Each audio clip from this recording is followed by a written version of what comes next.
عليه وسلم أنا زعيم بثلاثة للمكب على الدنيا والحريص عليها والشحيح بها بفقر لا غنى بعده وشغل لا فراغ منه وهم لا فرح معه.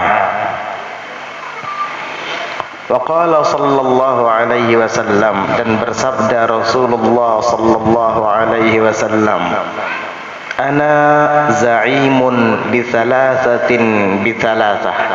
Saya menjamin. Za'im kafil atau dhamin, artinya saya menjamin. Bithalathatin, untuk 3 orang, bithalathatin, dengan 3 jaminan pula. Siapa 3 orang itu dan apa jaminan untuk mereka? Nabi menjelaskan, lil mukibbi 'ala dunya. Yang pertama, bagi orang yang al-mukib, itu yang selalu berambisi, alat dunia, atas dunia. Artinya dia berlebihan mencari dunia. Mukib itu terus-terusan. Ujar orang Banjar, tugul. Ya, tugul mencari dunia. Karena tahu lagi sudah tuh. Mukib itu artinya al-mukibbi. Lil mukibbi 'ala dunya, bagi orang yang sangat tugul atas dunia. Kada tahu orang beribadat lagi, kada tahu orang asik bermajlisan, pinya tugul aja lawan dunianya. Majelis di matanya nomor 10. Masih bagus ada nomornya. Bisa kan ada nomornya sama sekali di matanya? Itu namanya lil mukibbi 'ala dunya, bagi orang yang tugul atas dunia, terus-terusan berambisi, hasratnya tinggi untuk mendapatkan dunia. Wal harisi 'alaiha, dan yang kedua, orang yang tamak atasnya dunia, orang yang serakah atasnya dunia. Wasyahihi biha, dan orang yang pelit dengannya dunia. Ini 3 orang ini aku jaminkan untuknya. Orang yang bekerja keras untuk dunia, yang kedua serakah dalam dunia, dan yang ketiga pelit dengan dunia. Itu aku jamin 3 hal untuk mereka. Apa? Bifaqrin la ghina ba'dah, dengan kefakiran yang tidak akan ada kekayaan setelahnya. Setelah kefakiran itu dialaminya, dia tidak akan pernah merasakan kaya. Oh, enggak juga, Bib. Tetangga saya itu bos, kekayaannya banyak sekali menurut kamu, tapi menurut dia itu masih sedikit, sehingga ia terus merasa kekurangan tidak ada habisnya, sampai akhirnya mati dan tidak ada memiliki apa-apa sama sekali. Na'udzubillah. Sampai ke kuburnya dia tidak membawa amal soleh di dunia. Itu yang dimaksud dengan bifaqrin la ghina ba'dah, dengan kefakiran yang tidak ada kekayaan setelahnya.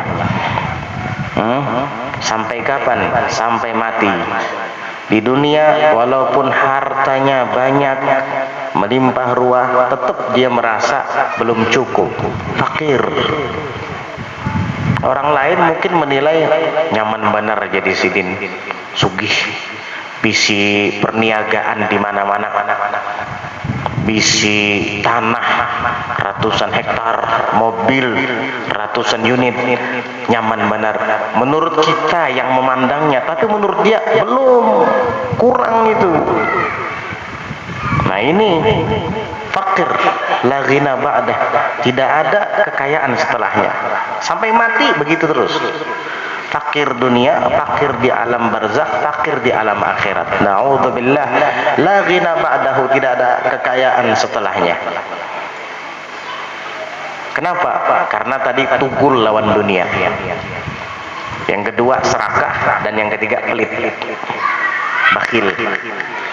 Kemudian jaminan yang kedua, wasyughlin la faragha minhu, dan aku sibukkan dan kesibukan aku jamin dengan kesibukan yang tidak ada waktu luang, waktu kosong minhu darinya. Selalu saja alasannya sibuk, sibuk dan sibuk. Yuk hadir ke majelis, hauran lagi nah. Terus itu dijamin oleh Nabi, jika orang ini ambisius atas dunia, tugul kada ampihan, iya, dia akan terus sibuk, tidak ada waktu kosongnya. Na'udzubillah, la faragha min, tidak ada lagi sudah waktu luang. Nabi yang jamin itu, pasti kata Nabi. Dan jaminan yang ketiga, wahammin la farahamin, dan aku jamin dengan hammin, yaitu kesedihan, kesumpekan, kerisauan, la faraha ma'ah, yang tidak ada kebahagiaan bersamanya. Makanya orang yang seperti ini selalu ingin mencari kebahagiaan. Hartanya banyak, uangnya banyak, apa yang ingin dia beli, dia bisa membelinya. Tapi kok masih sedih? Ya itu, Nabi yang jamin, soalnya orang ini pasti sedih, tidak akan ada kebahagiaan ma'ahu, bersamanya. La faraha ma'ah. Karena apa? Kebahagiaan itu letaknya di hati, bukan di tangan, bukan di kantong, bukan di aset kekayaan yang dimiliki. Bukan. Kebahagiaan itu letaknya di hati. Orang walaupun hidupnya pas-pasan, sederhana, tapi hatinya senang, hatinya bahagia, itulah orang bahagia. Tapi kalau uang triliunan, kasusnya di mana-mana, wah nggak tenang. Uangnya triliunan, ya pas dicek di bank, wah sekian triliun uangnya, tapi punya kasus macam-macam, nggak akan tenang. Uang triliunannya tidak dapat menghiburnya. Na'udzubillah. Itulah dunia. Iya. Jadi Nabi jaminkan untuk orang ini 3 hal. Untuk siapa? Orang yang tugul lawan dunia tadi, tugul mukib, ya, dia terus menyungkurkan diri atas dunia. Kada ingat dia apa-apa lagi sudah. Jadi yang dicarinya dunia terus, sampai piala yang dicari piala dunia. Sudah uyuh-uyuh menonton piala dunia, nang dapat piala dunia, orang pulang. Baik duduk di sini dapat piala akhirat, dan yang dapat pian yang dapat. Kalau piala dunia, yang main bola yang dapat. Pian hanya menonton, buang-buang umur, buang-buang waktu. Subhanallah. Enggak, itu loh, banyak orang masuk Islam loh. Emang kenapa? Emang Islam jadi mulia karena mereka masuk Islam? Hatta mereka tidak masuk Islam, Islam tetap mulia. Justru mereka itu jadi mulia karena masuk Islam. Jangan dibalik filsafatnya. Ini akhirnya Islam jadi seolah-olah main bola itu bagian dari agama. Seolah-olah bagian dari agama. Seolah-olah Islam terhutang jasa dengan piala dunia. Ya Allah. Nah, mereka masuk Islam lebih banyak orang kafir. Iya, alhamdulillah. Tapi bukan Islam jadi mulia karena mereka masuk Islam. Mereka yang jadi mulia karena masuk Islam. Jadi Islam tidak terhutang jasa dengan Piala Dunia. Tapi mereka-mereka yang masuk Islam itulah yang menjadi mulia karena mereka masuk Islam. Islam tidak akan bertambah kemuliaannya dengan mereka masuk Islam karena Islam itu sudah mulia. Al-Islam ya'lu wa la yu'la alaihi. Islam itu sudah tinggi dan tidak ada yang dapat menandingi ketinggiannya. Innad dina 'indallahil Islam, karena itu agamanya Allah. Ibarat ember, Islam itu memiliki kemuliaan seperti air yang penuh, sehingga kita tambahkan air tidak akan bisa menampung lagi karena full sudah kemuliaan Islam itu. Ini seakan-akan Islam terhutang jasa dengan Piala Dunia. Yang bener aja dieluk-elukkan sampai sedemikian rupa. Subhanallah. Di Baitullah ketika tawaf ada aja yang berdoa supaya pilihan kami menang Piala Dunia. Subhanallah. Ini beberapa waktu yang lalu ada beredar seperti itu video, tapi orang Arab, tapi doanya pun pakai bahasa Arab. Apa dia bilang? Waj'al muntakhabana yafuzu bi ka'sil alam. Amin. Ya Allah, jadikan pilihan kami sukses meraih Piala Dunia. Amin. Ada itu, subhanallah. Orang Arab enggak tahu orang mana itu. Keliling-keliling di samping Baitullah. Orang berdoa akhirat, berdoa diampuni dosa, apa kayak gitu. Kalaupun berdoa untuk dunia juga, ya sudah, nggak usah dinampakin. Cukup kamu aja berdoa sendiri. Ini dengan suaranya yang keras di tengah orang banyak yang sedang tawaf, dia dan rombongannya, waj'al muntakhabana yafuz bi ka'sil alam. Amin. Ya Allah, sampai sedemikian rupa pengaruh Piala Dunia. Nang dapat kurang kada seorang. Giliran piala akhirat kena mau datang, padahal inya yang akan mendapatkannya nanti. Apa? Raudhah min riyadil jannah, taman dari taman-taman surga. Apa itu? Majalisul ilm, hilaqul dzikr, majelis-majelis ilmu, perkumpulan-perkumpulan zikir. Allahu akbar. Wa an Abi Darda radhiyallahu anhu, dan dari Abi Darda radhiyallahu anhu, alhamdulillah, annahu, bahwasanya beliau, asyrafa ala ahli Himas, asyrafa ala ahli Himas, beliau menengok kepada penduduk daerah Himas. Himas itu daerah yang terletak di negeri Syam. Kebetulan dulu Sayyiduna Abu Darda radhiyallahu anhu di masa kekhilafahan Sayyidina Utsman ibn Affan radhiyallahu anhu dipercaya menjadi qadhi di daerah Damaskus, Dimashq, Suriah, yang dulu dikenal dengan sebutan Syam. Nah, negara atau daerah Himas ada di daerah Syam sana. Asyrafa ala ahli Himas, beliau Sayyidina Abu Darda, sahabat Nabi, asyrafa ala ahli Himas, beliau sedang menengok kepada penduduk kota Himas.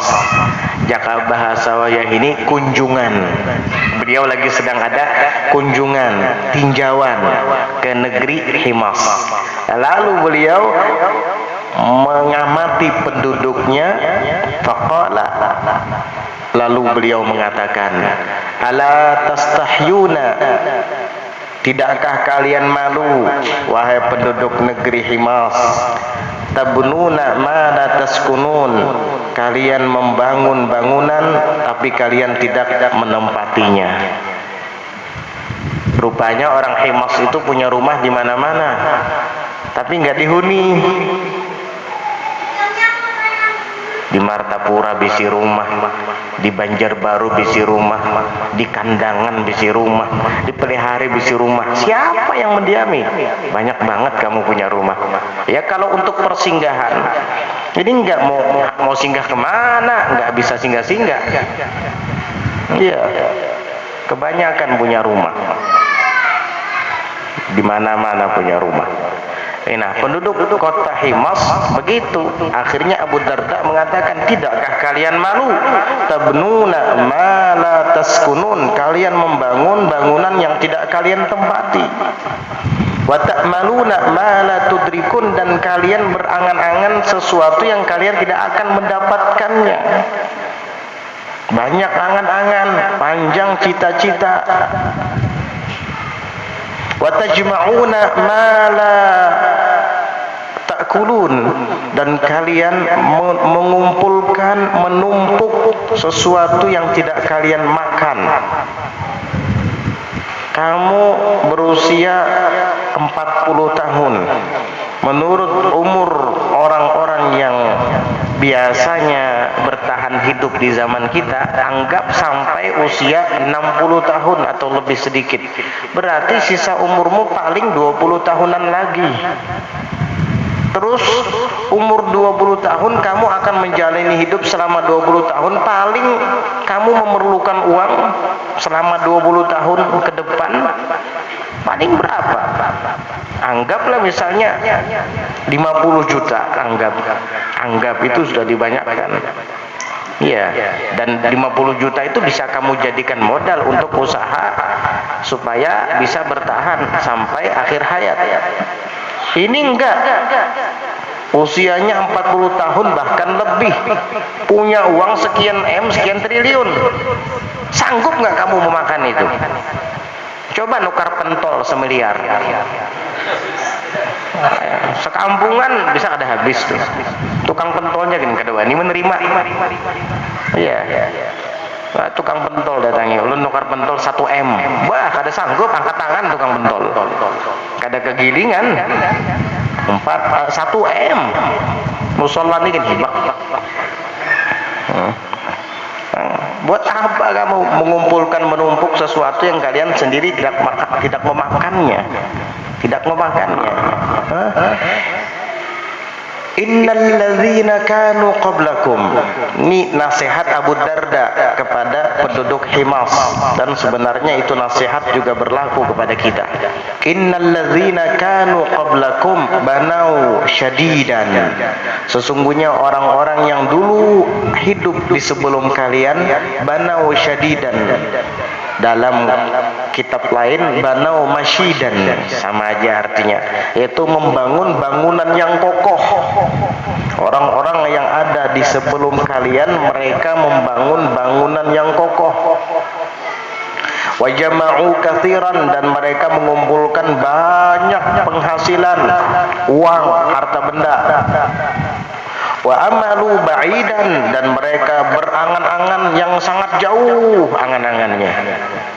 Fa asbahat masakinuhum qubura, lalu ternyata tempat tinggal mereka itu yang hakiki menjadi kuburan. Gedung yang bertingkat yang dibangunnya di masa hidup itu kosong, dan ia akan dipindah ke dalam tanah yang hanya berukuran 1 kali 2 meter atau kurang lebih. Itulah hasil dari jerih payahmu selama di dunia. Ternyata hanya akhir-akhir episode kehidupanmu di dunia hanya menempati bawah tanah yang berukuran 1 kali 2 meter itu. Allah, asbahat masakinuhum qubura, maka jadilah sekarang tempat-tempat tinggal mereka adalah kuburan. Wa amaluhum ghurura, dan amal atau angan-angan mereka adalah ghurura, tipuan belaka. Tipuan belaka. Makanya Sayyidina Ali mengatakan, an-nasu niyamun, manusia ini tidur. Saya punya toko di mana-mana, punya mobil sekian ratus unit, punya anak buah, punya investasi di luar negeri. Mimpi kamu sekarang, mimpi. Kamu mimpi sekarang. Fa'idhamatu intabahu, apabila mereka mati, mereka nanti akan terbangun. Nanti kalau kamu sudah meninggal dunia, masuk dalam kubur, baru kamu bangun dari tidur. Baru kamu sadar kalau ternyata angan-angan dan cita-citamu itu adalah tipuan belaka. Bahkan yang sudah kita dapatkan pun tipuan, apalagi yang belum kita dapat. Kan angan-angan semua, kita ini punya angan-angan banyak. Yang satunya ingin punya tanah di pinggir jalan. Kalau sudah dapat mau bangun ruko, kalau sudah punya ruko mau diisi dengan ini dan itu. Khayalan, duitnya aja belum ada lagi. Ya, hendak nukar tanah. Dia kan sudah sampai ke toko khayalannya. Subhanallah, duitnya belum ada lagi. Itulah manusia. Ternyata itu tipuan belaka. Tipuan belaka. Kalau mati nanti baru sadar. Ya Allah, ternyata saya selama ini hanya bermimpi. Kalau amalannya baik, berarti dia tidurnya mimpi baik. Dan ketika bangun dikubur dia akan bahagia. Kalau tidurnya mimpi buruk, amalnya tidak baik, maka ketika dikubur dia terbangun, dia akan ketakutan. Jadi bermimpilah di dunia dengan mimpi yang baik-baik, mimpi yang indah-indah. Apa itu mimpi baik, mimpi indah? Amal soleh, sholat 5 waktu, puasa yang fardu dan sunnah, menunaikan zakat dan sedekah, menghadiri majelis-majelis ilmu, dan amal-amal baik lainnya. Itu adalah mimpi baik. Kalau nanti kita meninggal dunia dan terbangun di dalam kubur masing-masing, kita akan bahagia. Tapi kalau kita banyak dosa, banyak zalim kepada orang lain, gelap nanti kita dikubur. Az-zulmu zulmatun yaumal qiyamah. Kezaliman adalah kegelapan kelak di hari kiamat. Na'udzubillah.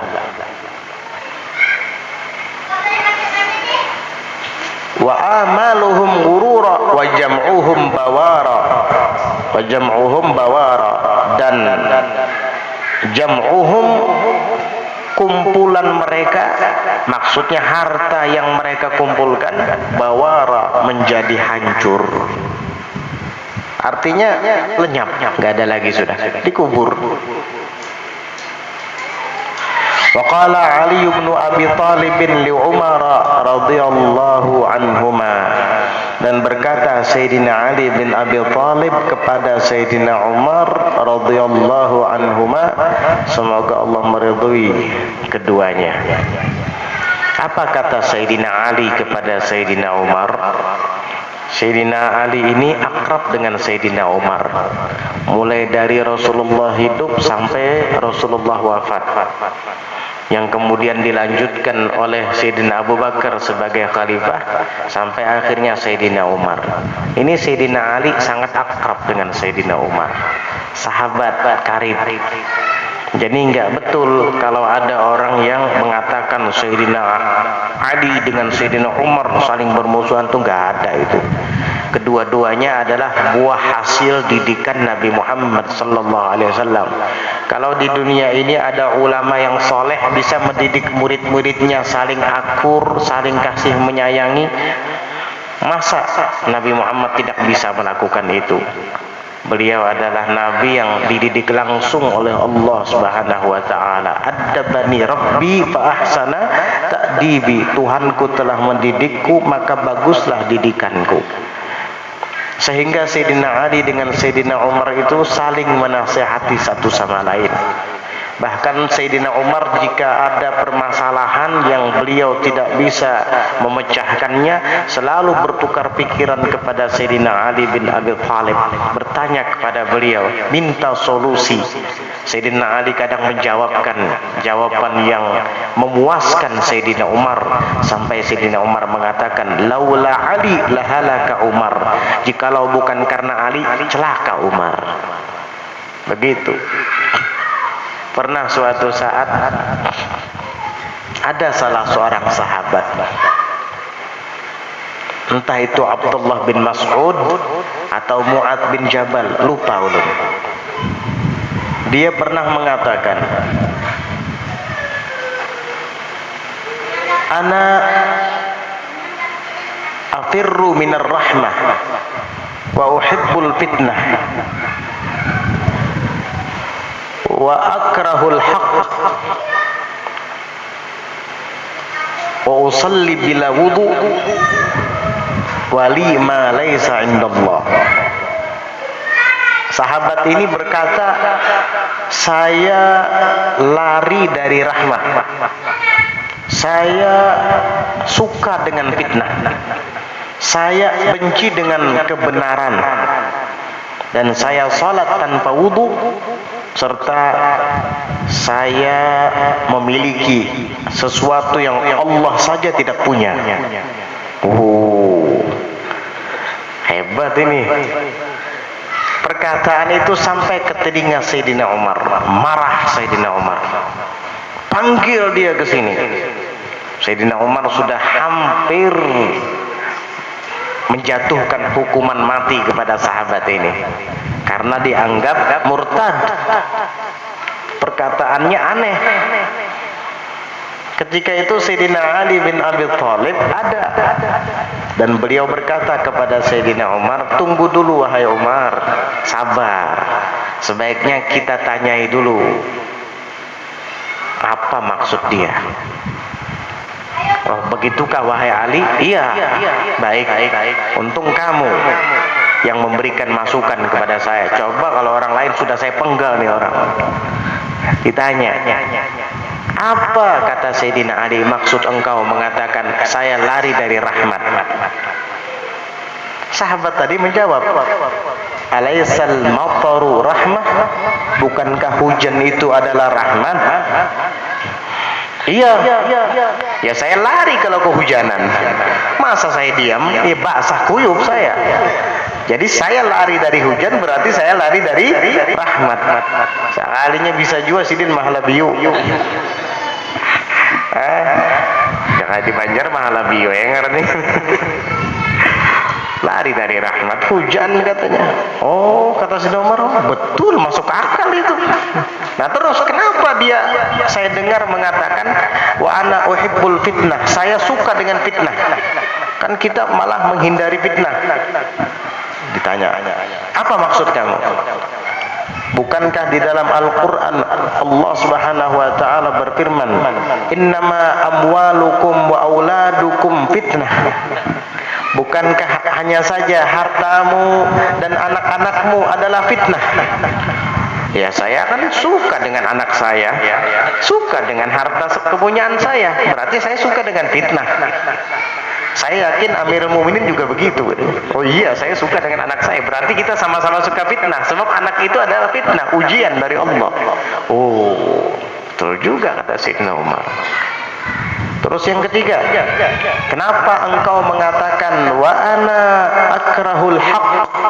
Saya benci dengan hak, kebenaran. Iya, kenapa? Kata Sayyidina Ali, coba jelaskan. Bukankah kematian itu adalah hak? Innal mauta haq. Ya, saya nggak suka kematian, saya pengen panjang umur. Kan kalau orang selalu berdoa itu dipanjangkan umur. Iya, nggak ada yang mau pendek umur. Itu kan kematian adalah hak. Kenapa kamu jadi pengen panjang umur? Karena kamu tidak mau mati. Ya saya nggak suka dengan kematian, saya pengen panjang umur. Jadi saya benci dengan hak, karena kematian itu adalah hak. Oh, bujur aja Sayyidina Umar. Iya, saya baru ngerti. Nah terus kamu mengatakan kamu sholat tanpa wudu. Kok bisa sholat tanpa wudu? Iya, jelaskan kata Sayyidina Ali kepada orang itu. Maka orang itu menjawab, sholat itu kan tidak mesti harus sholat yang kita kenal dengan rukun-rukunnya yang 17 itu. Takbiratul ihram, niat takbiratul ihram, berdiri, baca Fatihah. Enggak, bersolawat kepada Nabi itu juga sholat namanya. Nah, ketika saya bersolawat kepada Nabi, saya kadang-kadang tidak berwudu, apalagi musim kemarau, nggak ada air. Masa bersalawat kepada Nabi harus berwudu? Kan nggak apa-apa nggak wudu. Oh, betul juga. Makanya pahami wahai Amirul Mukminin, saya lagi sedang bersolawat kepada Nabi. Usolli, ya nih, salawat kepada Nabi, bukan sholat yang ada rukun-rukunnya itu. Mulai takbiratul ihram sampai salam, bukan, tapi sholawat kepada Nabi. Oh iya, dia pantas kalau kamu tidak berwudu, nggak apa-apa. Terakhir yang kelima, wali ma laisa indallah. Artinya saya memiliki sesuatu yang Allah tidak punya. Ini murtad kalau mengatakan kayak gini. Bahaya ini. Coba jelaskan. Jelaskan oleh lelaki tadi. Iya. Saya punya istri.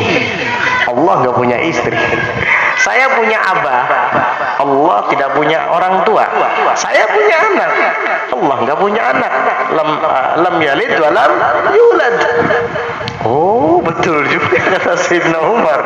Iya, benar, engkau benar. Akhirnya Sayyidina Umar melepaskan dia. Sudah, dia tidak bersalah. Untung ada Ali. Akhirnya Sayyidina Umar mengatakan, laula Ali lahalaka Umar. Jikalau bukan karena Ali, celaka Umar bin Khattab. Begitu, Sayyidina Umar itu orangnya munsif, mau menerima nasihat dari siapa saja. Ya, khalifah yang berluas dada, istilahnya berluas hati, lapang dada, menerima nasihat, berbesar hati, menerima nasihat dari siapa saja. Sayyidina Umar bin Khattab radhiyallahu anhu warda. Apa kata Sayyidina Ali kepada Sayyidina Umar radhiyallahu anhuma?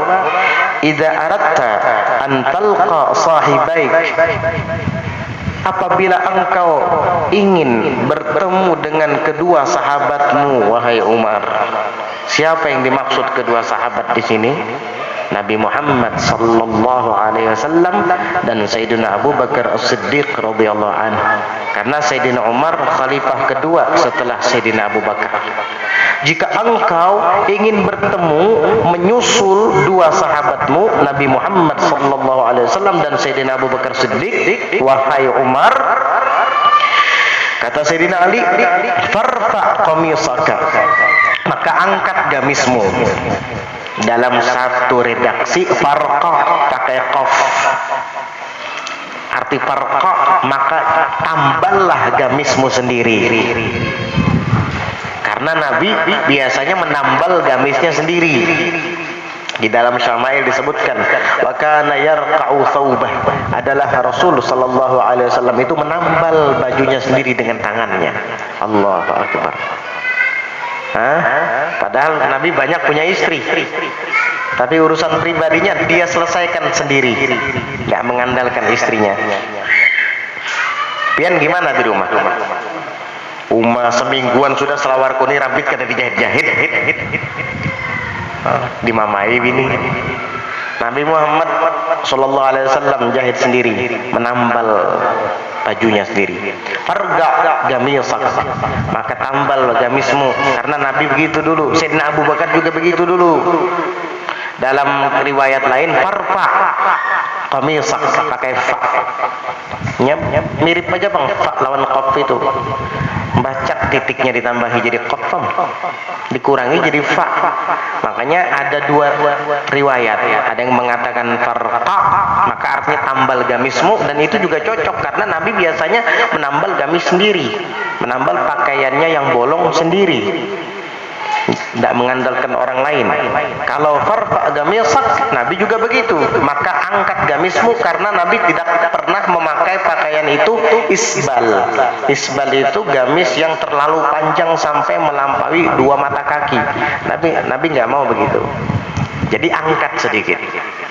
Nah, dua-duanya boleh, farfa boleh, farqa boleh. Di kitab itu apa? Pakai qaf apa fa? Qaf. Di sini pakai fa, di sini farfa. Padahal sama kitabnya. Itulah cetakan. Cetakan itu bisa beda pencetak, penerbit beda juga nanti ketikannya. Ini banyak banget kelirunya. Banyak banget kelirunya. Nah, jadi boleh farfa, boleh farqa, sama aja artinya. Sama aja tujuannya. Walaupun farqa itu menambal gamis, kalau farqa itu mengangkat gamis. Ada 2 riwayat memang. Waqsif na'laka, dan kamu jahit sendalmu sendiri, wahai Umar. Karena di antara kebiasaan Nabi sallallahu alaihi wasallam dulu, beliau menjahit sendalnya sendiri. Allahu akbar. Nabi Rasulullah ini, nah, raja di atas raja beliau itu, raja dunia dan raja akhirat, sallallahu alaihi wasallam. Beliau rajanya di kalangan makhluk. Tapi ketika sendalnya putus, beliau sendiri yang menjahitnya dengan tangannya. Nah, engkau ikuti itu wahai Umar jika ingin berkumpul dengannya. Karena Nabi Muhammad begitu, Sayyidina Abu Bakar begitu. Kalau kamu ingin menyusul keduanya, kamu juga harus begitu. Jangan mentang-mentang jadi pemimpin, kada usah putus sendalnya, hanya rigat sedikit buang. Kotor kena becek buang. Allahu Akbar. Nabi Muhammad ketika sendalnya putus, beliau jahit sendiri. Berarti Nabi bisi sendal sepasangannya. Pian berapa buting di rumah? Nang warna coklat, nang warna hirang, apalagi binian. Hibak bisi selop di rumah. Nang kayak toko sepatu aja lagi. Siapa nang dituruti? Rasulullah sallallahu alaihi wasallam sepasangannya bisi sandal. Amun pagat dijahit sidin, jakanya sidin banyak bisi sandal. Dibuang sidin, ambil nang hanyar. Ini kada. Padahal Nabi itu lambat berucap.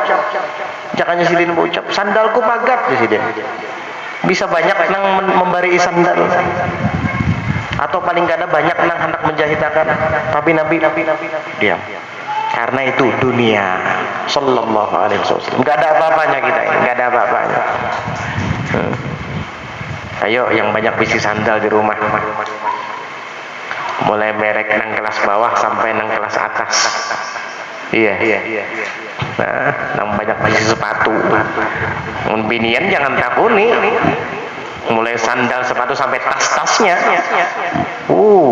Di lemari itu aja, lemari khusus mandak tas ada. Hendak dibawa kemana itu? Mau dibawa kemana? Allahu Akbar. Na'udzubillah. Sallallahu alaihi wasallam. Waqsur amalaka, dan pendekkan angan-anganmu. Karena begitulah kebiasaan Nabimu Muhammad sallallahu alaihi wasallam dan kebiasaan sahabatnya Abu Bakar As-Siddiq. Nah, kamu ingin menyusul keduanya wahai Umar, pendekkan angan-anganmu. Waqsur amalak. Wa kul duna syab'i, dan makanlah jangan sampai kenyang. Duna syab'i, di bawah kenyang. Artinya makan tapi jangan sampai kenyang. Allahu Akbar. Karena Rasulullah begitu, Abu Bakar Siddiq begitu. Kamu ingin menyusul keduanya, kamu juga begitu wahai Umar. Ini nasihat Sayyidina Ali kepada sahabat dekatnya, Sayyidina Umar ibn Khattab. Sayyidina Umar walaupun menjadi Amirul Mukminin, khalifah kedua setelah Sayyidina Abu Bakar Siddiq, beliau tidak sungkan-sungkan menerima nasihat itu. Dengan senang hati, dengan berbesar jiwa menerimanya. Karena beliau adalah seorang pemimpin yang munsif, menerima kebenaran yang datangnya dari siapapun. Itu namanya munsif, insaf. Tidak punya rasa gengsi. Allahu Akbar. Wa awsa Adamu ibnahu Syithan alaihi assalam bi khamsati asya'a, dan berwasiat Nabi Adam kepada putranya yang bernama Syith. Nabi Adam itu ada punya anak namanya Syith, Nabi Syith